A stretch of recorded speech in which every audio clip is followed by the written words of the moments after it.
ভিক্ষুক রাস্তা দিয়া যায় আর জমিদারের পুত্রবধূও যায়। একজন সামনের থেকে আসতেছে, একজন সামনের দিকে যাইতেছে। দুইজনের ক্রসিং এর সময় ভিক্ষুকের গায়ের কাদা জমিদারের পুত্রবধূর গায়ে লেগে গেছে। সে দুনিয়া আন্ধার করে ফেলছে, স্বামীকে ডাইকা নিয়ে আসছে, বলছে ভিক্ষুক আমার কাপড় নষ্ট করে দিছে। সে শুধু ভিক্ষুক ছিল না, বৃদ্ধ ছিল। বৃদ্ধ ছিল না শুধু, জীর্ণ ছিল, শীর্ণ ছিল, শরীরে কাপড় ছিল না, ফাটা কাপড় ছিল, পায়ে জুতা ছিল না, পেটে ভাত ছিল না। জমিদারের পুত্র সইতে পারে নাই, যৌবনী শক্তি সয়তো সয় কি কইরা তার স্ত্রীর গায়ে ভিক্ষুকের কাদা, বস সমগ্র শক্তিকে হাতে জমা করা একত্র করা বৃদ্ধের গালে বসায়।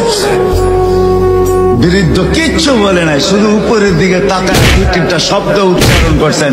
শব্দগুলা হলো ইয়া মাল্লাহ তারা হলো ওয়ুন, ও আল্লাহ তোকে চোখে দেখা যায় না, ও তারা কুল্লা শাই তুই সব দেখিস, ফারা তারা মা বি তুই কি দেখিস না আমার সাথে কি ঘটতেছে, এটা কি দেখিস না?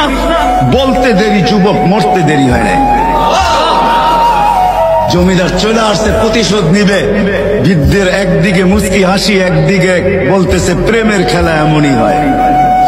জিজ্ঞাসা করছে কিসের প্রেমের খেলা রে? বলছে ওর প্রেমিকার গায়ে আমার কাদা লাগছে, পায়ের কাদা লাগছে, ও সইতে পারে নাই, যৌবনী শক্তি দিয়ে আমার বৃদ্ধ গালে বসায় দিছে। আমাকেও একজন ভালোবাসে, সেও সইতে পারে না,